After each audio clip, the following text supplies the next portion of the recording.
يروح كستو دريكو قالتهم الفاد كست برشي واسي دم بامنا أكو أفتامي الأجمع مدان دي مانله دوبارتين أكاسي No, ati amma akka dubartiin biraan laallanneef hinaaftee akkana godhata malee dubartiin dhiira borcii qabu hin barbaaddu hin jaalattu. maaliif hin barbaanne Itoophiyaatti namni nama barci qabu gatii qaba jedhanne. Nama borcii qabu malee namni haftaami ta'u malee shamarran hin jaalatu dhiira borcii qabu dhuguma rabbi. Rakkoon qabu an barcuma keetii hojii sin jaalladha dhugi. Addaan nu fageessaa waar borciin jidduu kenna seena inta kalaaqama. Rakkoon qabu maal ani maaliif hin dhuge akkas taatu. Galatoo maal faadha hundi keessanu. Haadha seenaa dogoggorte dhiisi jaarsa garaa itti guddateettiniin beela bultaatiin jedhaa jira wallaa kun komantii jalatti.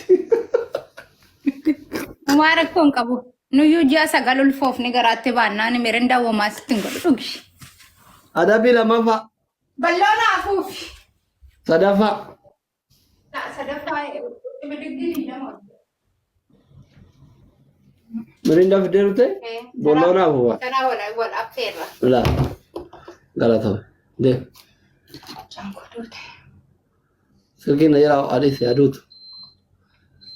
Maal duutaa fiti. Taappinaa wala.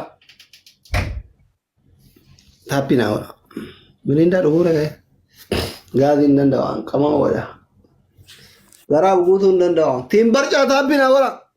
Qamaa wala. Gaaza garaaf hin guutu. Kamisa. Balloonaa dhugi. Illee haa dhuguu. Illee mana balleessiti.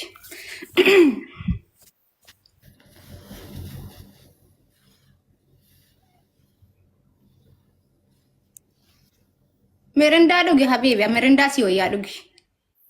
Ilillee sagal gaayis. Bismillahirrahmanirrahim. Ilillee sagal fannaa ta'e. Mirindaa dhugdee nagaan teessu garaa kee guddifattee namni si argu.